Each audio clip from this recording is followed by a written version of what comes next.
عبد مناف بن قیلاب بن مرہ بن قاب بن لعی بن غالب بن فخر بن مالک بن نظر بن قینانہ بن خزیمہ بن مدرکہ بن الیاس بن مزر بن نزار بن معاد بن عدنان. کچھ جنریشنز کے بعد اسماعیل علیہ السلام و بن ابراہیم علیہ السلام بن آزر یا تارخ بن نحور بن سروخ بن رعو بن فالغ بن ہود علیہ السلام بن شالخ بن ارفخشد بن سام بن نوح علیہ السلام بن لامک بن متوشالح بن ادریس علیہ السلام بن یارد بن محللئیل بن کنان بن انوش بن شیس و بن آدم علیہ السلام. دوستو یاد رہے کہ یہ صرف نبی صلی اللہ علیہ وآلہ وسلم کا شجرہ نسب نہیں بلکہ یہ نبی علیہ السلام کے علاوہ قرآن پاک میں موجود تمام 25 انبیاء کرام کا بھی شجرہ نسب ہے. اس چارٹ میں ہم نے یہاں پر سب سے پہلے حضرت آدم علیہ السلام سے لے کر نبی صلی اللہ علیہ وآلہ وسلم تک تمام 25 انبیاء کرام کے ناموں کو ایک ترتیب کے ساتھ لکھا ہے اور پھر ہر نبی کا قرآن پاک میں کتنی مرتبہ نام لے کر ذکر کیا گیا ہے. ان تمام انبیاء کرام کو لوگوں کی ہدایت اور رہنمائی کرنے کے لیے جن علاقوں اور شہروں کی طرف بھیجا گیا تھا تو ہم نے اس چارٹ میں ان تمام علاقوں اور شہروں کے ناموں کو بھی لکھا ہے. اور سب سے خاص بات یہ ہے کہ یہاں پر ہم نے سبز رنگ سے نبیوں کے ناموں کو لکھا ہے اور سرخ رنگ سے رسولوں کے ناموں کو لکھا ہے تاکہ آپ کو بآسانی معلوم ہو سکے کہ ان 25 نبیوں میں سے نبی کون تھے اور رسول کون تھے. اس کے علاوہ اس چارٹ میں ہم نے اللہ رب العزت کے 99 صفاتی نام اور پھر ان ناموں کے نیچے ہم نے ڈیبیٹڈ پروفٹس یعنی ان 10 نبیوں کے ناموں کو بھی لکھا ہے کہ جن 10 نبیوں کے نبی ہونے کے بارے میں تمام مسلمان علماء میں اختلاف پایا جاتا ہے کیونکہ ان 10 نبیوں کو قرآن پاک میں کہیں پر بھی نبی نہیں کہا گیا ہے. اس کے علاوہ چارٹ میں موجود سرخ رنگ 5 اولو العزم نبیوں کو ریپرزینٹ کرتا ہے جبکہ بلو کلر بنی اسرائیل کے نبیوں کو ریپرزینٹ کرتا ہے. اور اسی طرح 25 نبیوں میں سے 23 نبی ایسے بھی ہیں کہ جن کا ذکر قرآن کے علاوہ تورات زبور اور انجیل میں بھی موجود ہے. لہٰذا اسی وجہ سے ہم نے انبیاء کرام کے عبرانی اور یونانی یعنی ببلکل ناموں کو بھی اس چارٹ میں لکھا ہے. ان تمام معلومات کے علاوہ نبی صلی اللہ علیہ وآلہ وسلم کے ساتھ خلفائے راشدین بنو عباس بنو امیہ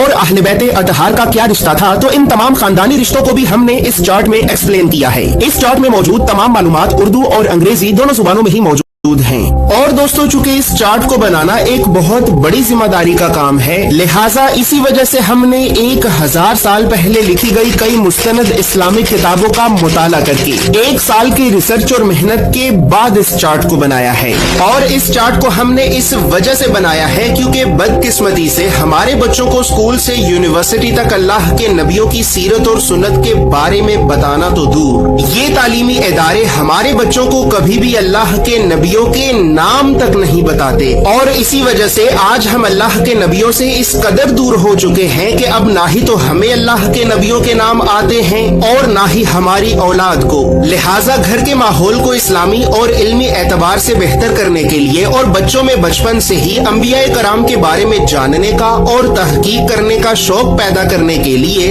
ہم نے اس چارٹ کو بنایا.